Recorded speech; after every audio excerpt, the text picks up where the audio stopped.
السلام علیکم ورحمۃ اللہ وبرکاتہ. الحمدللہ رب العالمین. الصلاۃ والسلام علی سیدنا محمد وعلی آلہ وصحبہ اجمعین ومن تبعهم بإحسان الی یوم الدین. اما بعد فاعوذ باللہ من الشیطان الرجیم. بسم اللہ الرحمن الرحیم. سامعین کرام، آج کا ہمارا موضوع ہے بے نماز بندے کا انجام. جو بندہ نماز نہیں پڑھتا اس کا کیا انجام ہے. میرے بھائیو، دوستو، بزرگوں، نماز پڑھنا ہر مسلمان مرد عورت پر 5 وقت کی نماز پڑھنا فرض ہے.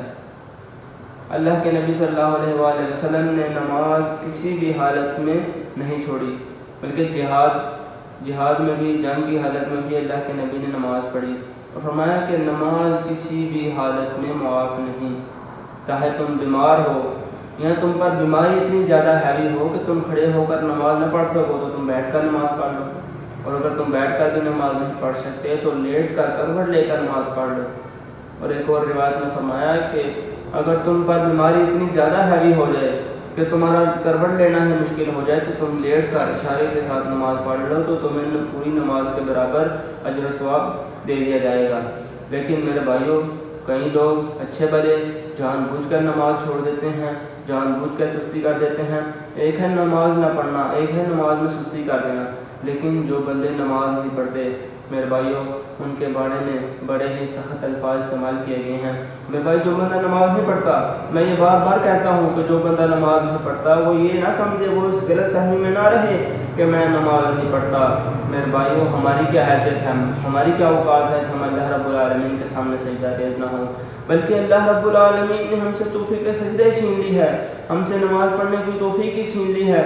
ہم سے ہماری زندگی میں کوئی ایسا گناہ ہو گیا ہے یا ہم سے کوئی ایسا بڑا گناہ ہو گیا ہے یا ایسی غلطی ہو گئی ہے کہ جس وجہ سے اللہ رب العالمین نے ہم سے نماز پڑھنے کی توفیق ہی چھین لی ہے، ہم سے سجدہ کرنے کی توفیق ہی چھین لی ہے.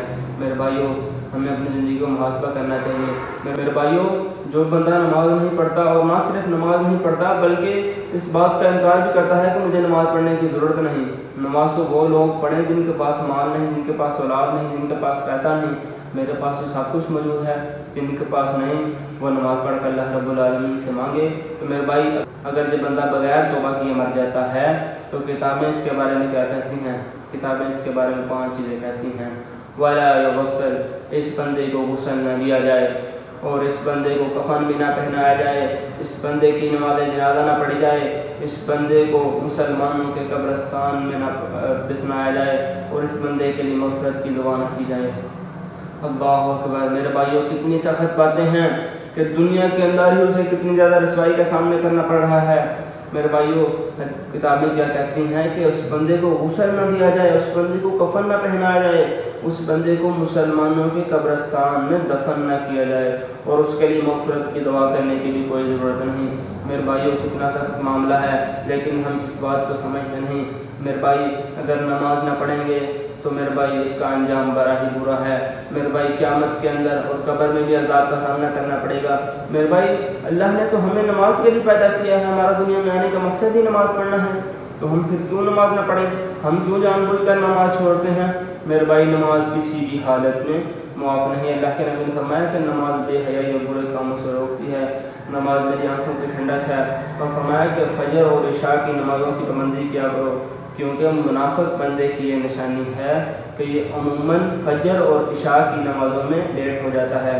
تو لہذا سب نمازوں کی حفاظت کریں، ساری نمازوں کی پابندی کریں، اور نماز کو چھوڑ دینا میرے بھائیوں اس کا انجام بڑا ہی برا ہے. میرے بھائیوں، جہنم کی گرمی بہت زیادہ ہے. جہنم کو معمولی نہ سمجھنا، جہنم کو چھوٹا نہ سمجھنا. جہنم لفظ چھوٹا نہیں میرے بھائی، جہنم بڑی دردناک ہے. میرے بھائیوں، جہنم کے عذاب سے پناہ مانگو، قبر کے عذاب سے پناہ مانگو. اللہ رب العالمین سے دعا ہے کہ ہمیں 5 وقت پابندی کے ساتھ باجماعت نماز پڑھنے کی توفیق عطا فرمائے. آمین. وآخر دعوانا الحمدللہ رب العالمین.